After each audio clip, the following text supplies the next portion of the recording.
Oke, assalamualaikum warahmatullahi wabarakatuh. Selamat pagi, siang, sore, malam, kapanpun kalian menonton video ini, selamat datang. Ya, pada kesempatan kali ini saya akan membahas sesuatu yang berkenaan dengan sumber hukum kedua Islam, yaitu hadis. Yang mana apa yang akan saya bahas ini lebih kepada sumber daripada hadis itu sendiri. Jadi teman-teman sekalian, Islam itu mengakui ada 6 sumber hadis yang diakui sebagai sumber hukum kedua selain Al-Quran. Ada Imam Bukhari Muslim, ada Imam An-Nasai, dan ada yang lain-lain. Namun yang akan menjadi fokus saya di sini adalah salah satu imam yang terpandang pada masanya yang membuat hadis-hadis bersumber daripada Nabi Muhammad itu sendiri. Dan nama imam ini adalah Imam Ibnu Majah. Oke, langsung aja kita masuk ke pembahasan mengenai hadis dari kitab Ibnu Majah.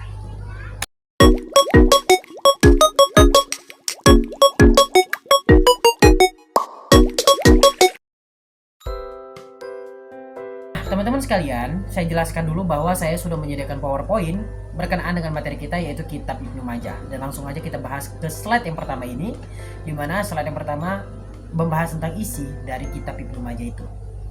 Teman-teman sekalian, isi dari kitab Ibnu Majah itu terdiri dari banyak aspek, mulai dari aspek ibadah, muamalah, akhlak, dan juga hukum. Nah, untuk detailnya sudah tertera di slide ini, di mana kalian bisa baca sendiri tentang apa saja rincian daripada aspek-aspek tersebut yang ada di dalam kitab Ibnu Majah. Oke teman-teman, kita masuk ke slide yang kedua, di mana slide yang kedua ini berisi tentang keistimewaan dari kitab Ibnu Majah. Jadi kitab Ibnu Majah ini memiliki keistimewaan dibanding kitab-kitab hadis lain, yang mana terdiri dari tiga. Teman-teman sekalian, kalian bisa baca di slide ini, di mana yang pertama kitabnya sahih. Jadi sudah lewat proses penyaringannya sedemikian rupa sehingga kitab ini bisa dianggap sebagai kitab yang terverifikasi dengan baik. Nah, yang kedua, kitab ini memiliki isi yang unik. Maksud unik ini adalah banyak sekali aspek ataupun isi yang tertulis dalam kitab ini berbeda dengan kitab-kitab hadis lain, dan dari sini kita bisa memetik lebih banyak wawasan tentang bagaimana sih kehidupan Nabi Muhammad SAW pada masa ia hidup. Nah, yang ketiga adalah sistematikanya jelas. Jadi semua isi daripada kitab Sunan Ibnu Majah ini tidak ada yang keliru ataupun ambigu, semuanya jelas. Dan ya, seperti yang tertulis di slide ini, kalian bisa baca sendiri. Dan kita masuk ke slide yang berikutnya. Teman-teman, kita masuk ke slide yang ketiga, di mana slide yang ketiga ini berisi tentang manfaat setelah kita mempelajari kitab Sunan Ibnu Majah. Setidaknya di slide ini tertera 3 manfaatnya, diantaranya pertama, kita mampu untuk mengerti ajaran Islam secara lebih mendalam. Nah, detailnya itu ada di slide-nya, kalian bisa baca. Lalu yang kedua adalah kita mampu menerapkan ajaran Islam di kehidupan sehari-hari. Jadi implementasinya bisa kita lakukan di kehidupan kita sehari-hari. Itu yang diharapkan ketika kita sudah mempelajari kitab Sunan Ibnu Majah. Dan yang ketiga adalah kita mampu meningkatkan keimanan kita sebagai umat Islam atau kaum muslimin. Itu manfaat-manfaatnya kurang lebih. Oke, kita masuk ke slide berikutnya.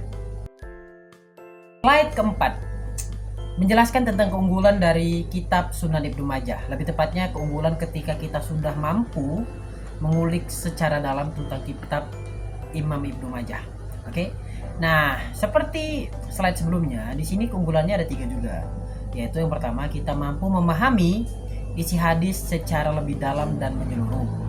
Yang kedua, kita mampu meneladani sunnah-sunnah dari Rasulullah SAW. Dan yang ketiga, kita memiliki kapasitas untuk mempelajari dan mendalami ilmu agama, terutama agama Islam ya, konteks ini agama Islam.